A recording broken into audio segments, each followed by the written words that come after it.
Қайырлы күн, қымбатты оқушылар. Бүгінгі сабағымыз ерекше сабақ болмақ.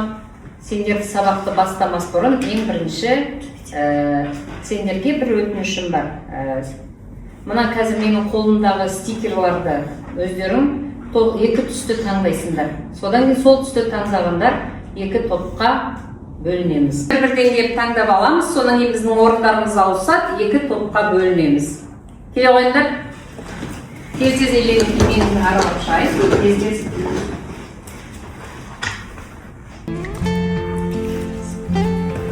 Тездетейік.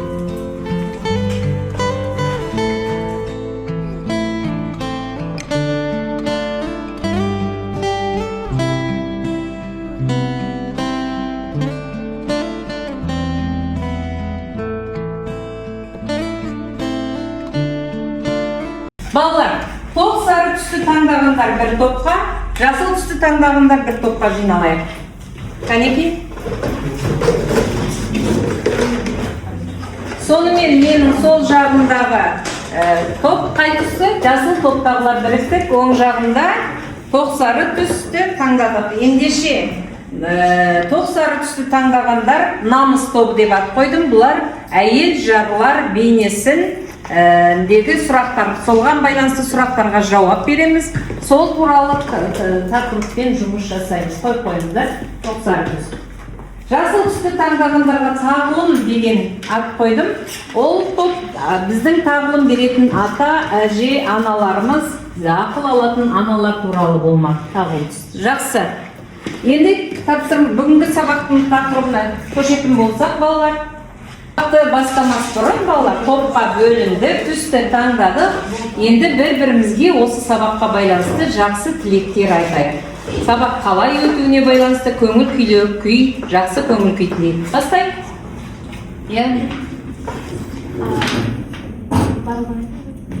Осы сабақтан өз өмірлеріне бағыт-бағдар және жақсы сабақтар алып отырайық.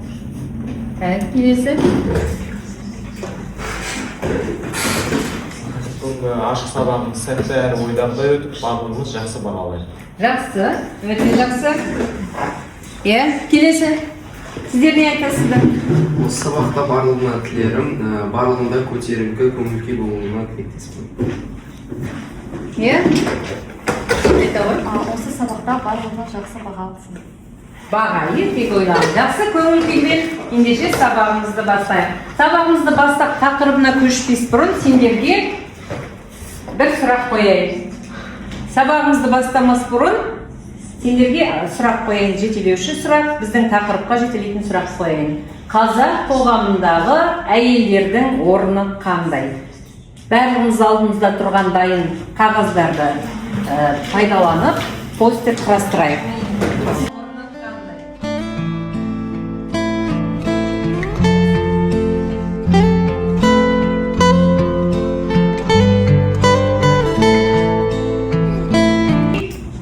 Топтастырып болсақ, тақтаға шығып, қазақ қоғамындағы әйелдердің орны қандай? Тақтаға шығып дәлелдейік. Біз бұрынғы қазақ қоғамындағы әйелдердің рөлін талқыладық және де талқылай отыра біз отбасының тәрбиесіне тек қана отбасы емес, барлық қоғамдағы барлық мейірімді жеткізетін әйел аналар деп қарастырдық. Және шаңырақтың берекесі жетекші болып табылады және батыр ана болып табылады. Қазақ қоғамындағы әйелдердің рөлі мейірім береді, тепе-теңдікті сақтаушы, сабыр мен парасаттың белгісі, ақылшы, батырлық пен ерлік, тәрбиемен айналысқан және де қиындықты үнсіз көтере білетін болған. Жақсы. Қол шапалақтап қояйық. Келесі топқа намыс тобы өздерінің ойын айтады. Қазақ қоғамындағы әйелдердің орны қандай? Қазіргі қоғамдағы әйелдердің орны қандай деп жатқан, қазіргі қоғамдағы әйелдер ғылыми медицинада жетістіктері өте көп болып келеді және де білім беру саласында негізгі рөл атқарады. Сонымен қатар қазіргі әйелдер экономика және IT саласында жақсы дамыды және жаңа жетістіктерге жетті. Жақсы. Ер адамдармен дәрежелері тең, яғни кез келген кезде, кез келген жерде ер адамдармен тең болып саналады. және көшбасшы болуға мүмкіндігі бар. Одан кейін гендерлік теңдік, яғни осылай айтып өткендей ер адамдар мен тең. Өте жақсы, тамаша. Бөліндік, иә? Осы топтағы спикерлар кімді сайлайсыңдар сендер? Тағылым тобы кімді? Тахмина болады. Міне бағалау парағы. Жүргізіп, бәрін ұйымдастырып, не істейміз? Топты бағалап отырамыз. Енді сіздерді кімді сайлайсыңдар спикер? Айым не бағалау парағына оқушылардың аты жөндерін жазасын, әр тапсырмадағы бағасын баймен қойып, өзіміздің балдық жүйемен қойып отырамыз. Ендеше тағы да тақтаға назар аударайық. Балалар, сабағымызды бастамас бұрын, бүгінгі сабақтан не туралы жаңа сендерге қазақ қоғамындағы әйелдердің орны қандай дегенде қандай ой туды сендерде? Бұл сабақ қай тақырыпта болмақ деп ойладыңдар? Жарайды, әйел тәрбие не туралы деп ойладыңдар? Бүгінгі сабақтың тақырыбы қандай деп ойладыңдар? Әйел аналар. Неге олай деп ойладық? Өйткені біз соңғы шығарма, қай шығарманы оқыдық? Кімдікі? Мұхтар Омарханұлы Әуезовтің Абай жолы роман эпопеясы. Соның ішінде бүгінгі тақырыбымыз әйел аналар бейнесі екен. Ендеше, менен бүгінгі тақырыпта мынау бізде аялдама, осы аялдамаға сендерге көліктердің суретін таратам. Осы көлікке кеп біз тұрақтанамыз да сұрақтар қоямыз. Осы сабақтан мен нені күтемін, не ойлайсыңдар, сабақ қалай болады деп, соны жазып алуларға болады. 3-3-тен таңдап алайық көлікті. Жарайды, мен бұлай тұстай. Ойланыңдар, ойланасыңдар, жазасыңдар. Осы сабақтан мен не күтемін? Болашақ сабақ туралы, бүгінгі тұрған сабақ туралы. Жазамыз.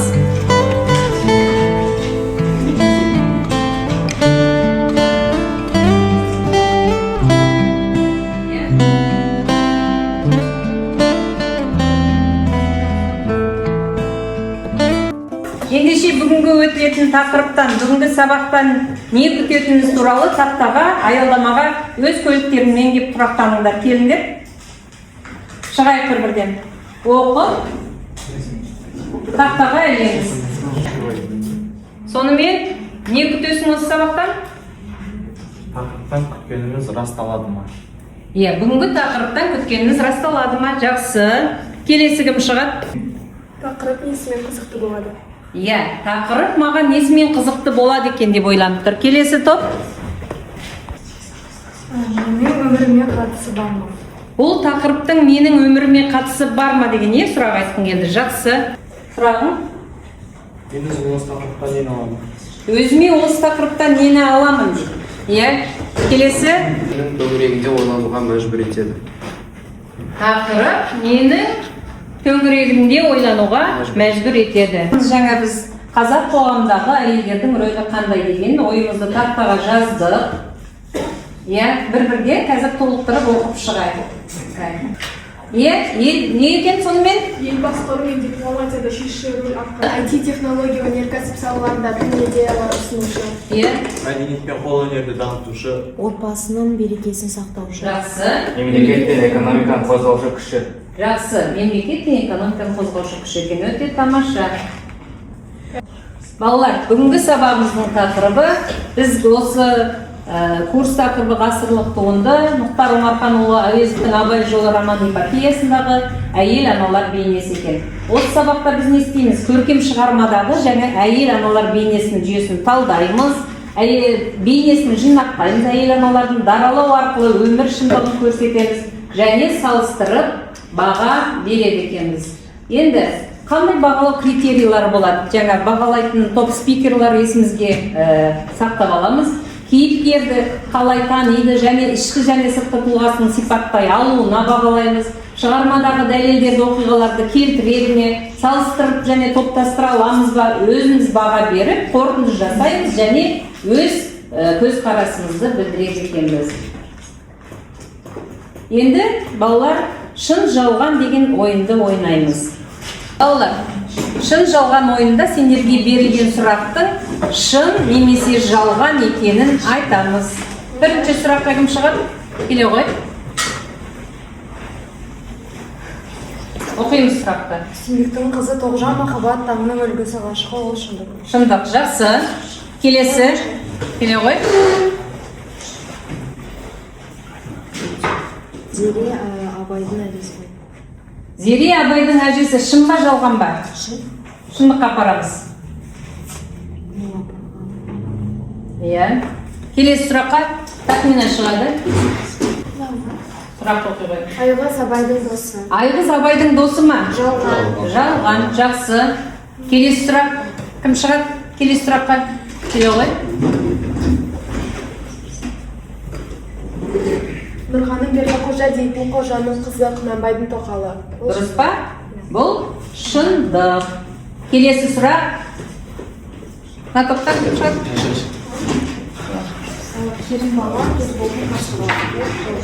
Керімбала Ерболдың ғашығы деген жалған екен. Келесі. Байжан шыға ғой. Әйгерім сұлу жары. Ол шындық. Кімнің сұлу жары? Абайдың сұлу жары. Келесі сұраққа кім шығады? Келе ғой. Құлбадан Абайдың екінші баласы. Күлбадан Абайдың екінші баласы не ол? Шын ба, жалған ба? Шындық. Ой. Ұлжан анасы салқын қанды сабырлы ақыл иесі. Шындық. Ұлжан, оның анасы салқын қанды сабырлы ақыл иесі. Келесі сұрақ. Келе ғой. Шықпағандар шығар. Құнанбайдың үшінші әйелі. Иіс Құнанбайдың үшінші әйелі ме? Жоқ, бұл сұрақ жалған. Так, Салтанат Оралбайдың ғашығы дейді. Келе ғой. Салтанат Оралбайдың ғашығы емес бұл. Ол кімнің ғашығы? Бұл Абайдың, Салтанат кім? Абайдың досы. Так, келесі.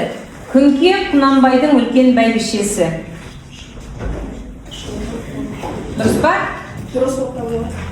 Ендеше? Құнанбайдың үлкен бәйбішесі. Шындық. Шындық.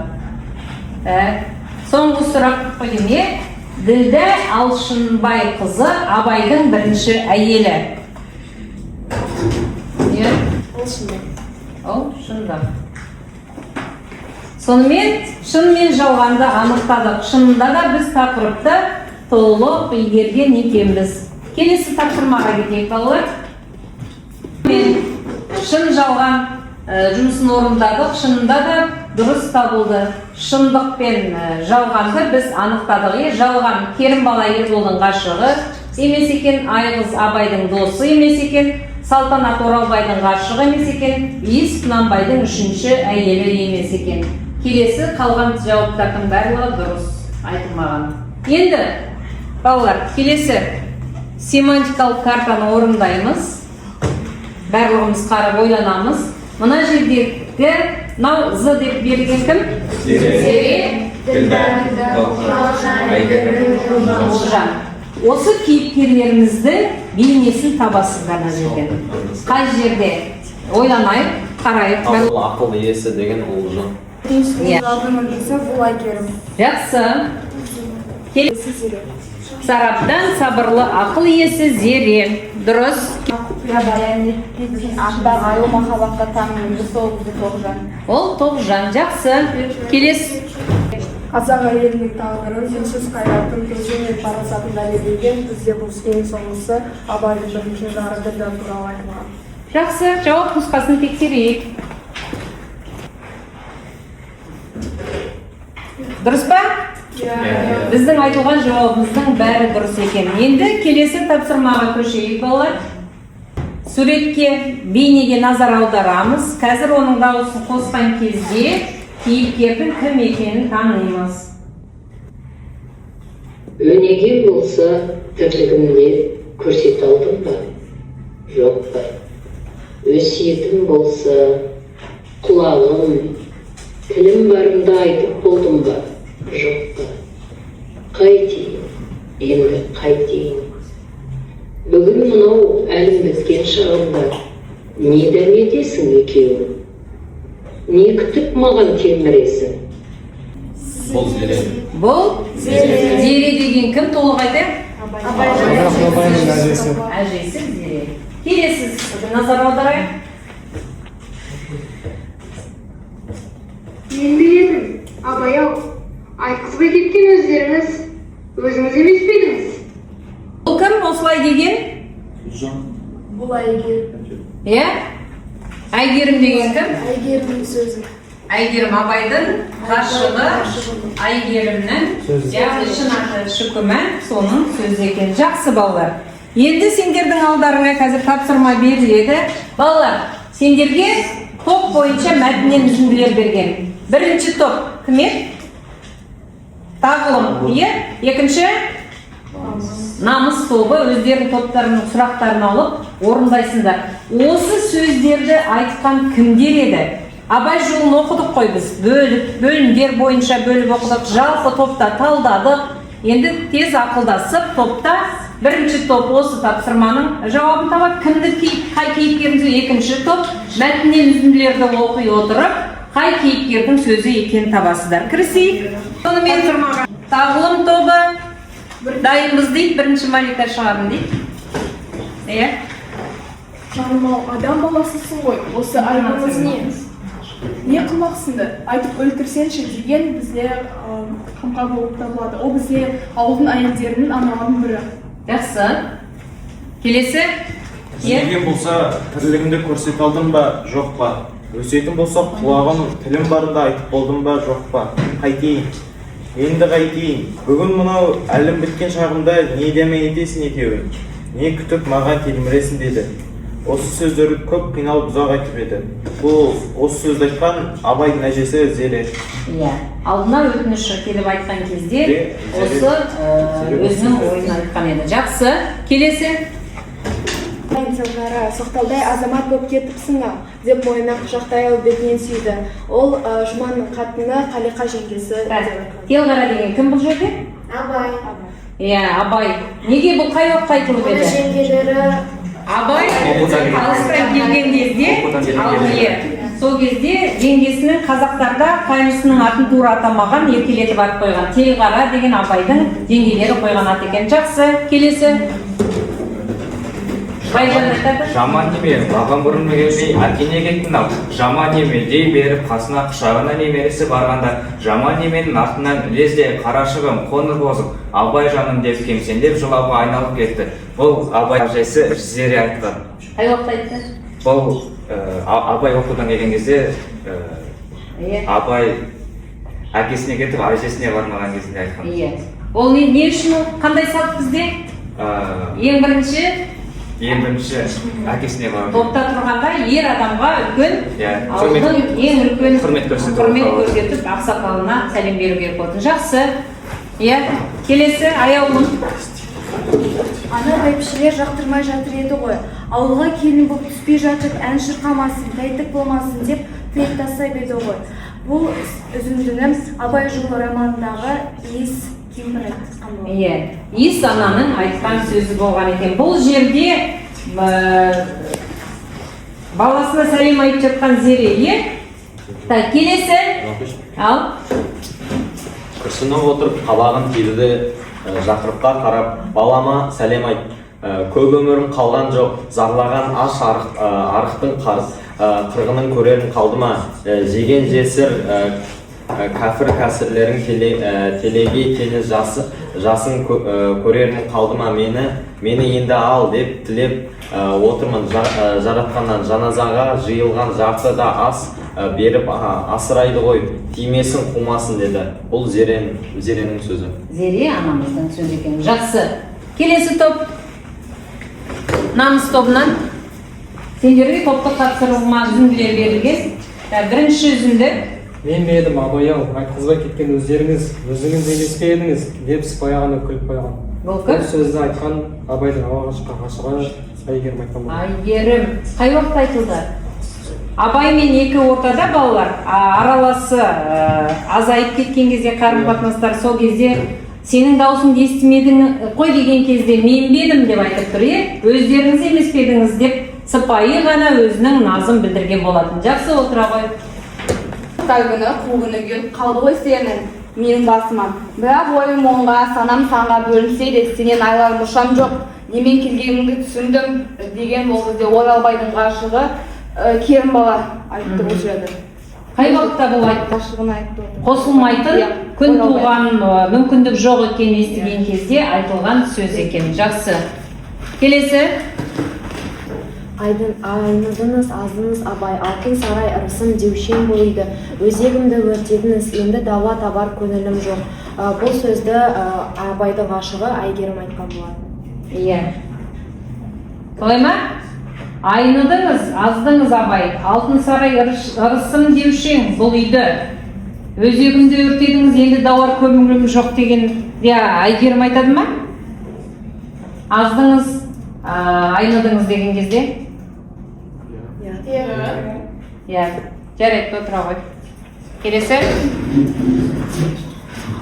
Бұл маған жасалған қысастық болды. Мал мүліктің қажеті жоқ. Осы ауылдың шетінен күрке тігіп алып, балаларыммен боламын деген сөзінен аумаған. Бұл сөзді Еркежан айтқан болатын. Еркежан ол ұлы абайдың соңғы серігі, әрі шаңырақ қорғаны. Иә, кім? Одан басқа кім Еркежан? Оспанның жесірі. Иә, абайдың әмеңгерлікке алған, бұл Еркежанның өзінің өтінішімен алған әйелі болған. Жақсы. Келесі. Шыға ғой, кім шығар тақтаға?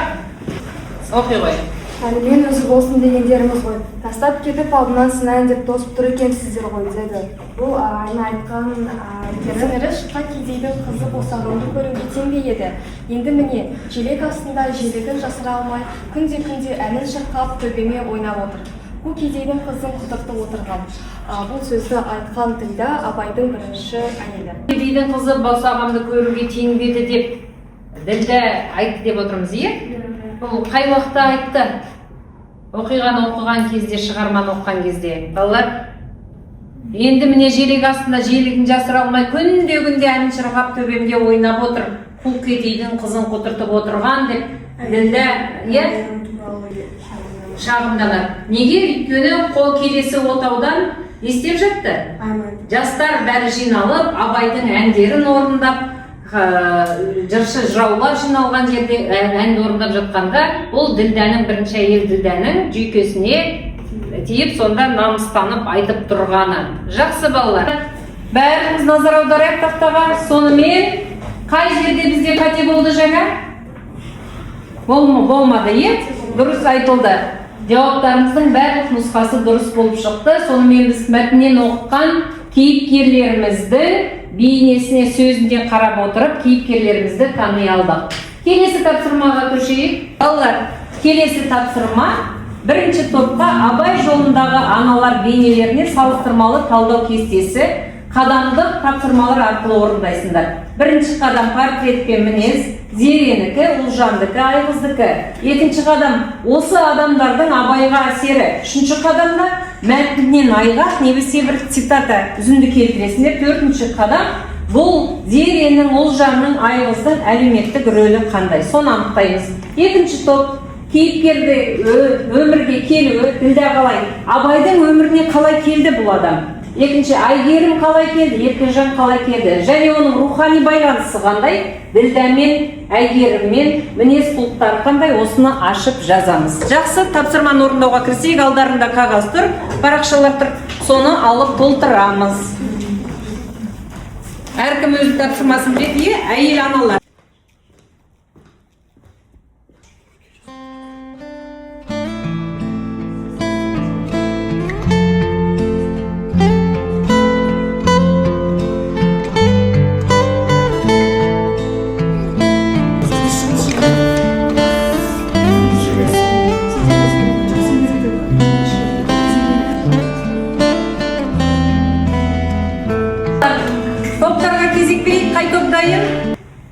Қай топ дайын?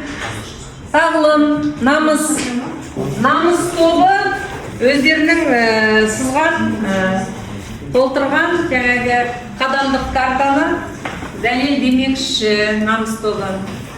Бірінші кейіпкер бұл Ділдә.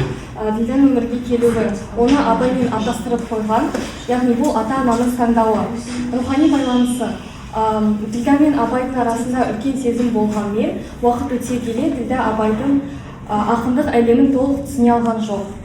Ділдәнің мінез құлқы ол өте биязы, ақылды және өз-өзін ақсүйек қатарына жатқызған.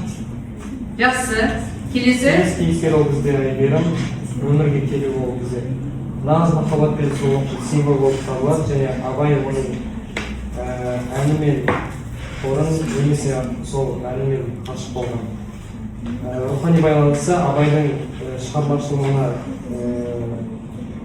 басты кейіпкер болған, басты себепкер. Мінез құлқы парасатты, нәзік және өнерпаз болған болатын. Абайдың жан дүниесін жалғыз ұғынған адам болып табылады. Және үшінші кейіпкер Еркежан өмірге келуі әмеңгерлік жолмен абайдың үшінші әйелі болып келді.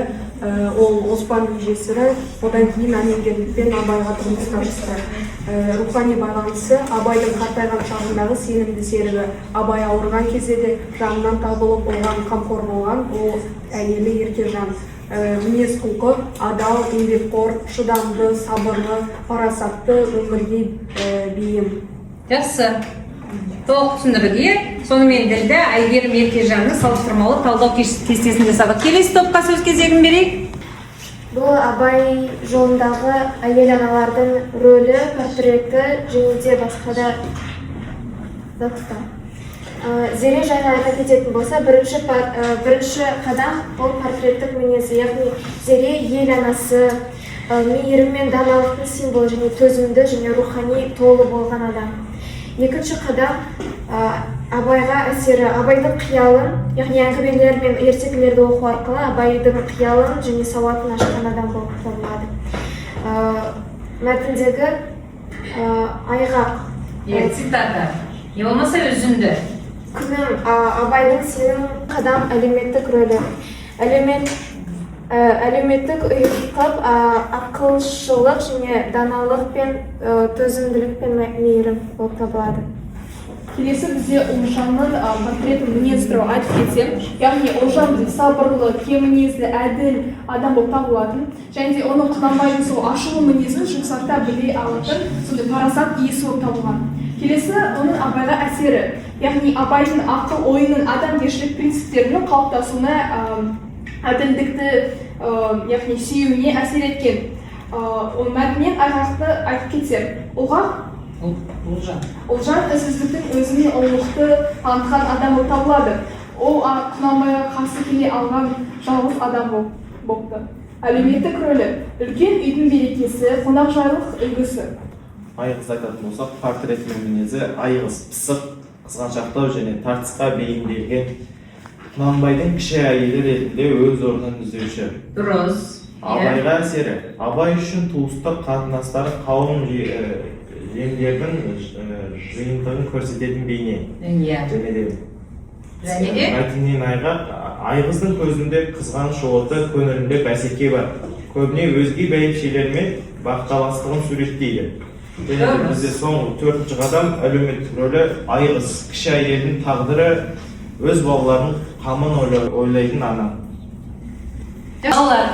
Келесі тапсырмада осы Абай жолы роман эпопеясындағы әйел ана бейнелері Зере, Ұлжан, Айғызды талдауға арналған қадамдық карталарды толтырасыңдар. Екінші топ Әйгерім, Ділдә, Еркежан, әйел жарлар бейнесін толтырасыңдар. Бірінші қадамда Зере әулеттің алтын діңгегі, екінші қадамда Ұлжан сабыр мен парасаттың үлгісі, үшінші қадамда әулет ішіндегі тепе-теңдік сақтаушы кім? Жалпы қорытынды әйел ана бейнесіне жасап шығасыздар. Ол әйел аналар кім? Рөлі қандай оның? Сипаты қандай? Маңызы қандай? Зере мен Ұлжан Айғыздың. Бұл топта бірінші қадамда Әйгерім сұлулық пен өнердің символы ретінде, Тоғжан алғашқы махаббат пен тәктіктің бейнесі ретінде, Ділдә ата салт бойынша қосылған жар. Төртінші қадамда жалпы осы үш әйелге қорытынды айтасыңдар. Ол қайсысы рухани тірек болды, қайсысы парасатты серік болды, қайсысы шабыт көзі болды. Сендерге қазір қадамдық карталарды таратамын. Ділдә, Еркежан, Ұлжан, Тоғжан, Абайдың ғашықтары Әйгерім, содан кейін жалпы әйел жарлар бейнесін жазып шығасыңдар. Оның рөлі қандай, сипаты қандай? Топта орындаймыз.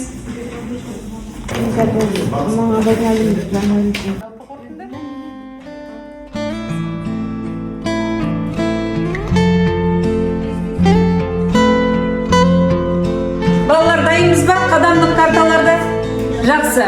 Шыға ғой, тағылым тобынан Малика шығады. Бірінші қадам. Зере әулеттің алтын дөңгегі, ерінің көзі, негізгі ұғым. Зере бейнесі арқылы Мұхтар Әуезов қазақ әжесінің классикалық образын жасады. Оның рөлі абайдың рухани тәрбиешісі, әлеуметтік ұйытқысы болып табылады. Сипаты берік иманнан құралғандай тазалық, мейірім мен шыдамдық бейнесінің иесі болып табылады. Оның маңызы абайға халық ертегілер мен аңыздарын айтып беру арқылы оның қиялын ұштап сөз өнеріне деген махаббатын оятады. Өте тамаша. Жақсы, қошып алып қойып. Келесі қадамға. Сабыр мен парасаттың үлгісі, негізгі ұғым. Ұлжан ел анасы деңгейіне көтерілген, ақылы мен мінезі тең түскен тұлға. Рөлі абайдың анасы, отбасының бірігін сақтаушы, ақылшы, Құнанбайдың бәйбішесі. Сипаты сабырлы, байсалды, парасатты, әділ, терең ойлы. Маңызы Ұлжан тек ана ретінде ғана емес, ел анасы дәрежесіне көтерілген тұлға. Оның ұстамдылығы мен мінезі арқылы қазақ әйелінің даналығы мен жақсы қылықтары көрінеді. Өз орынды сөздерімен елдегі шиеленістерді шешіп отырған. Жақсы. Өте тамаша. Айғыз туралы айтады, иә?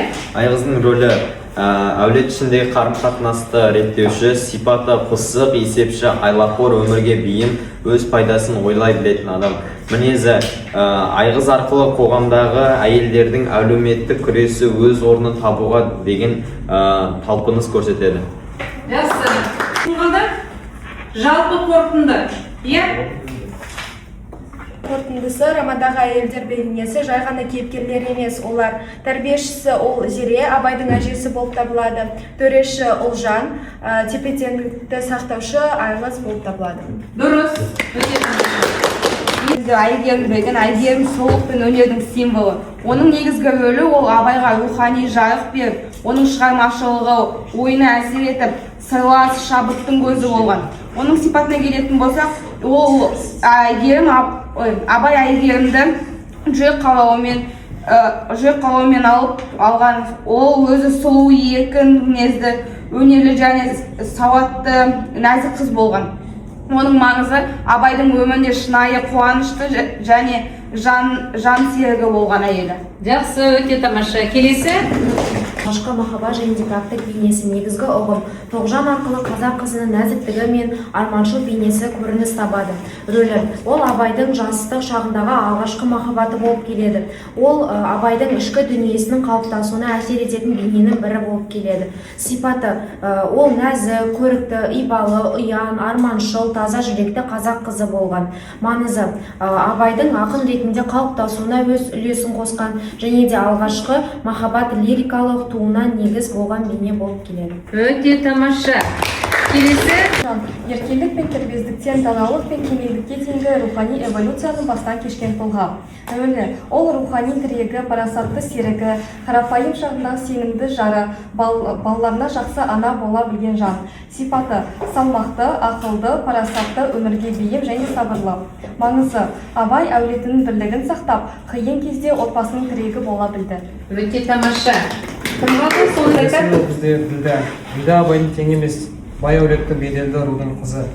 Негізгі ұғым ол абайдың ішкі ізденістерін түсінбеу арқылы бас кейіпкерлердің жалғыздығын айқындай түсетін маңызды тұлға. Рөлі абайдың алғашқы заңында елі, үлкен үйдің келіні, балалардың анасы. Сипаты өр мінезді, ақсүйектік тәрбие алған, салт дәстүрін берік ұстанған. Маңызы әлеуметтік жағдай мен тектілік негізінде құрылған отбасының модельдік символы. Өте тамаша. Адам ол жалпы қорытынды, яғни романдағы әйелдер бейнесі жай ғана кейіпкерлер емес, олар рухани тірегі ол Ділдә мен Еркежан, яғни абайдың ауыр кезеңдеріне жанынан табылған жандар болып келеді.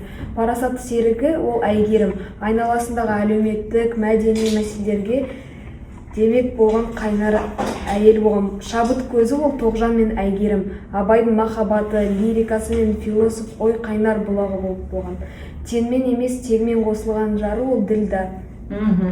Қазақ қоғамының заңдылықтары мен әлеуметтік құрылымын паш еткен бейне ол Ділдә.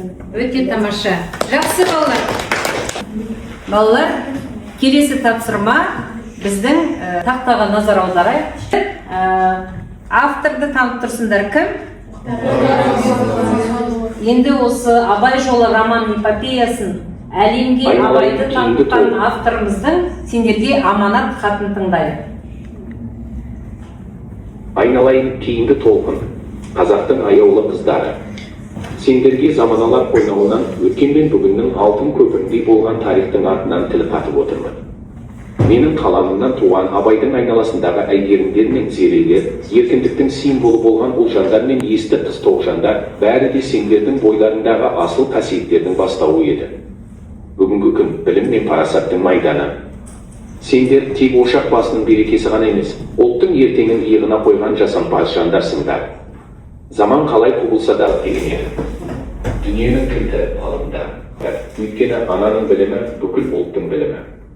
Екінші ажыраған өтес солар. Қазақ қызының бойындағы ибар мен тәрбиелі ұлттың кепілі. Қарақтарым, Біз Мұхтар Омарханұлы Әуезовтың сендерге аманат хатын өте ықыласпен тыңдадық. Енді осы хатты тыңдап отырып, осы РАК стратегиясы бойынша сендер қазақ қыздарынан жаңағы авторымызға Мұхтар Омарханұлы Әуезовқа бүгінгі жазған, тыңдаған, неше сағат бойы өтіп жатқан Абай жолы роман эпопеясына, жаңағы қазақ әйел аналар бейнесінен қандай өздеріңе үлгі алдыңдар. Осыны жазған авторға алғыс өз атымыздан жазамыз. Рөлімізде қазіргі қазақ қызы ретінде, олдар қазіргі қазақ азаматтары ретінде. Қандай сендер болашақта әйел аналарды көргілерің келеді, өз аналар, болашақ жарларын қалай болғысы келеді? Аудитория сендерсіңдер және алғыс хат форматында жазасыңдар. Тақырып қазақ қыздарының бейнесін шынайы көрсеткені және тәрбиелік мәні үшін алғыс жазамыз. Қане кірісейік.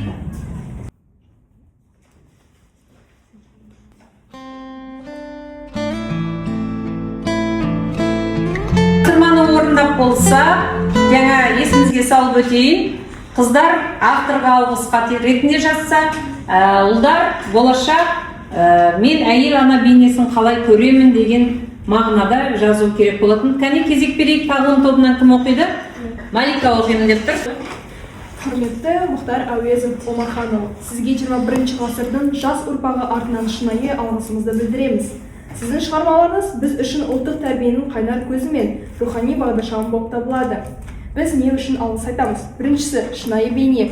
Әйгерім, Ұлжан сияқты кейіпкерлер арқылы қазақ әйелдің парасатты, нәзіктігі мен ерік жігерін шеберін көрсеттіңіз. Екіншісі, тәрбиелік мәні. Қиын кезеңдегі әйел тағдыры арқылы бізді төзімділікке, адамдық пен ар намысты биік қоюға үйреттіңіз. Сіз қалдырған рухани қазына жаңа заман қыздары үшін құнды жәдігер болып қала береді. Өте тамаша.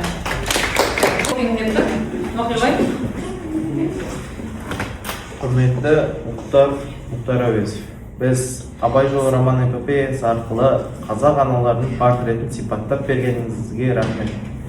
Біз Ұлжан анамыз, Зере әжелеріміздің қандай мейірімді, ақылды, ұстанымды болғанын көрдік. Осындай аналардың сұлу жардың болуы бір бақыт. Сізге көп рахмет, Мұхтар ата. Өте тамаша. Келесі оқи ғой. Әдия оқиды. Әдияны тыңдайық. Мұхтар Омарханұлы Әуезов, сізге қазіргі заманның қызы хат жолдайды. Сіздің Абай жолы роман эпопеяңыз арқылы біз халқымыздың тарихын, салт дәстүрін терең таныдық. Бүгінгі қазақ қыздары білім алып, өз армандарына жетуге ат салысып ұмтылып жүр. Дегенмен кейбір қиындықтар әлі де бар. Осындай сәттерде сіздің еңбектеріңіз бізге күш пен сенім береді. Сіздің шығармаларыңыз бізді тәрбиелеп, дұрыс жол таңдауға үйретеді. Біз сіз қалдырған мұраны мақтан тұтамыз. Өте тамаша. Олжасқа кезекті берейік. Олжас оқи қойсын. Болашақта мен әйел жар бейнесін Ұлжандай сабырлы, Зередей мейірімді, Әйгерімдей бақыт беретін, Ділдә секілді парасатты, Еркежандай қамқор болатын қалаймын. Осылайша менің ойымша отбасылық құрмет, сыйластық және махаббат қалыптасады деген ойдамын. Өте жақсы. Алтынбек. құрметті Мұхтар ата, сізге өз сөзін бастамас бұрын үлкен алғыс айтқым келеді. Сіздің бізге қалдырып отырған үлкен байлық ол біздің тарихымыз және тәлім, тәрбие мен білім. Осы Абай жолында бейнелеген ұлы Абайдың өміріндегі асыл әжесі, аяулы анасы және қасында нағыз тірек болған Құдай қосқан жарлары туралы бізге айтып кеттіңіз. Сол заманнан келе жатқан әйел адамның даналығы, қамқорлығы, батылдығына әлі күнге дейін қалыптасып келе жатыр. Қазіргі кезде менің қасымда жүрген өмірімде тірегім болып келетін аяулы анама, асыл әжеме, нәзік мейірімді қарындас әпкелеріме ең бірінші тілерім амандық. Сонымен қатар осы әйел адам бойындағы даналық, батылдық, мейірімділік ешқашан кетпесін. Сабағымызды бағанадан алған тапсырмалар арқылы әсерлерімізді қазір ойымызды қорытындылаймыз. Бағана біз тұраққа, парковкаға өзіміз осы сабақта не күтемін деген сұрақтарды әр топтан кеп ілген болатынбыз. Енді соған жауап алайық сол сұрақтарға. Бірінші, тақырыптан күткеніміз расталады ма деген сұраққа. Байжан шығам деп отыр. Осы тақырыптың басынан күткенің не расталды? Осы тақырыптан мен әйел аналардың өзектілігін және де қандай болу керек екенін түсінгім келді. Ол расталды, өйткені бұл Абай жолы роман эпопеясында Зере әжеміз, Ұлжан анамыз сияқты көптеген әйел бейнелері аталды. Жақсы. Сіздерге бір сұрақ ілінген екен, мен өзіме осы тақырыптан нені аламын деген. Аяулым шығам дейді. Мен өзіме осы тақырыптан нені аламын. Мен осы тақырыптан, яғни Абай жолы роман эпопеясынан әйел ана бейнелерінің батылдығын және де ерлігін көрген болатынмын. Және де осы тақырыптан мен алатыным бұл қазақ қоғамында әйелдердің орны әрқашан маңызды болатынын мен түсіндім. Жақсы. Менің өміріме осы тақырыптың қатысы бар ма деген сұрақ ілінген екен. Келе ғой. Осы тақырыптың қатысы болды ма әйел аналар бейнесінің? Менің өміріме бұның қатысы болды, яғни біз өзіміз көріп отқандай, біздің айналамызды әйелдер, және де осы Абайдың көрген Ұлжан, Зере әжелеріміздің, аналарымыздың бейнесіне осы бейнелер біздің өмірге қатты қатысы бар. Өйткені біз Ұлжаннан Зерені балаға тәрбие берді, болашақта қандай ана, жар болуды үйренуге көре аламыз, және де бұл менің өміріме қатысты, өйткені бұны болашақта қолданып, өзімді жақсы жақтардан дамыта аламын деген ойдан. Өте тамаша.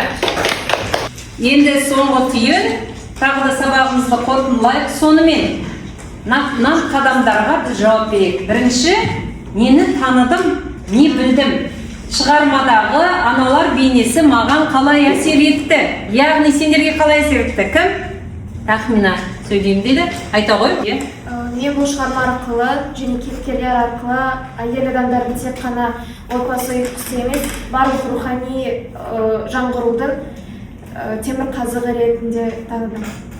Өте тамаша. Талдайық. Не маңызды болды осы шығармада? Не маңызды болды? Зере мен Ұлжанның Абай өміріндегі рөлі қандай? Кім айтады? Абай өміріндегі рөлі өте зор болған, себебі Зере мен Ұлжан Абайдың өмірінде оның тұлға ретінде қалыптасуына үлкен әсер еткен кейіпкерлер болып табылады, және де оны өзінің ертегілері арқылы ауыз әдебиетін танытқан кейіпкерлердің бірі. Жақсы, тамаша. Қандай? Бұл аналардың бейнесі сендер өмір сүріп отырған ортада кездеседі ме? Аналарынан, жеңгелеріңнен, қыздардан көре аласыңдар ма осы бейнені? Қазіргі таңда аналардың бейнесі қазіргі қоғамда бар болып келеді. Мысалға, бұрынғы кездегі аналар қазіргі аналармен өте қатты ұқсас. Мысалға, қазіргі аналар мейірімді де, сабырлы да, еңбекқор да болып келеді. Және де бұл қазақ қоғамындағы ең маңызды факторлардың бірі болып келеді. Келесі қадам біз бағалаймыз бүгінгі шығарманы. Қандай құндылық алдық біз? Жазушы әйел образы арқылы Мұхтар Омарханұлы Әуезов атамыз не айтқысы келді оқырман қауымға? Осы әйелдің бейнесі арқылы осы Мұхтар Омарханұлы Әуезов осы қазақтың дәстүрін қалай бейімдеу керек екенін, қыз баласы қандай болу керек екенін, және де ол қалай біздің өмірімізге әсер ететінін көрсеткісі келді, және де ол қалай әсер етеді, қаншалықты маңызды екенін көрсеткісі келді деп ойлаймын. Өте тамаша. Жақсы. Соңғы түйін әркімнің өзіндік тұжырымы бар, бүгін сабақ тақырыбынан алған. Осы тақырыптан кейін менің осы әйел аналарға, қыздарға, әйел жарларға деген көз қарасым қалай өзгерді? Яғни сендердің көз қарастары қалай өзгерді? Кім айтады? Ол жас айтады дейді, иә? Айта ғой. Осы тақырыптан кейін менің көзқарасым әйел ана бейнесі, яғни болашақта әйел ана Абай секілді дара туатын балаларды тәрбиелеп, Олжан секілді рухани жаңғыру жағынан рухани байыту, Еркежан сияқты ер адамға бақыт сыйлайтындай, тура сол секілді ер адамды бақыт қуатын әйел іздеуге көзқарасым өзгерді. Өте тамаша. Абай жолы роман-эпопеясындағы әйел жарларды жаңа қолдаушы болған кімдер еді балалар? Еркежан, Әйгерім, сондай өмірде өз жарларыңды іздейсіңдер. Қазақ қыздар бейнесін соны көргісі келген екен. Аналар бейнесінде сендер әрине болашақ қыздар аналарсыңдар ғой. Өздеріңді сол ақылшы, ұлжан данадай, жаңағы зере анадай болуға өзімізді болашақта тәрбиелейміз. Келесі кезекті балалар, бағалы топ спикерларына берейік. Бағанадан бергі орындалған тапсырмалар қадамның қорытынды бағасын айтсын. Енді сабағымызға аяқ салуға тақап қалды. Топ спикерларына кезекті берейік. Топта қалай бағалаған екен? Тахмина сөйлейін деп отыр. Тағылым тобынан, иә? Тағылым тобынан Мұқанов Байжан 90, Мейірхан Аяулым 90, Еркінов Төрежан 90, Бекенов Нұрбек 90, Адыбаева Айым 88, Ринатова Малика 90, Мұратбекова Ақбота 88 және Абеова Тахмина 90 деп қойып, бағаларды қойды. Өте тамаша. Келсеңіз бе бағымызға? Жақсы. Намыс тобына берейік, онда Айым спикер болған. Бағалайық, таныстырайық. Намыс тобындағы балалардың бағалары: Умарова Камила 90, Абдужалиева Адиля 85, Оразжанова Адия 85, Орынбасаров Алтынбек 80, Рымбек Еркеназ 90, Султанова Айым 80, Төлеу Олжас 90. Яғни бізге қойылған балалардың барлығы сабаққа белсенді қатысып отырды. Ал қалғандары әлі де олардың толық жеткізуге болады деп ойлаймын. Өте тамаша.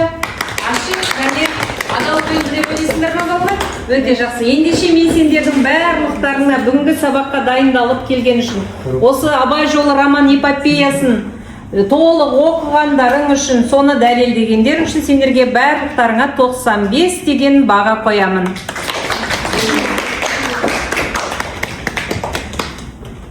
Енді бүгінгі сабақтан алған әсерлеріңді, ризашылықтарыңды тақтаға алдарында қойылған стикерлер арқылы өз ойларыңды білдіруге болады. Сабақ ұнады ма?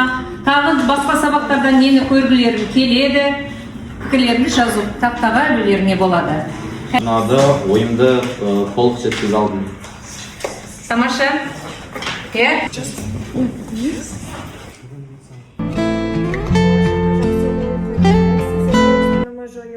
Батыр ана ұстанымы қалыптасты. Сабақта әйел аналардың бейнелерін толық түсіндім. Маған ұнады.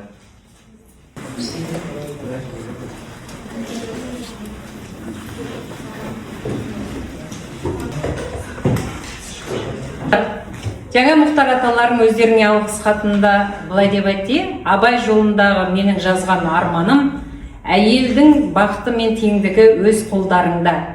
Осы арман орындалса, менен бақытты адам жоқ дегенде сендерге сөз келтірді. Сондықтан барлығымыз бүгінгі сабақтан алған тағылымымызды, тәрбиемізді өмірде қолдана берейік, жақсыдан үйренейік, жаманнан жиренейік. Келесі сабақта кездескенше рахмет сендерге.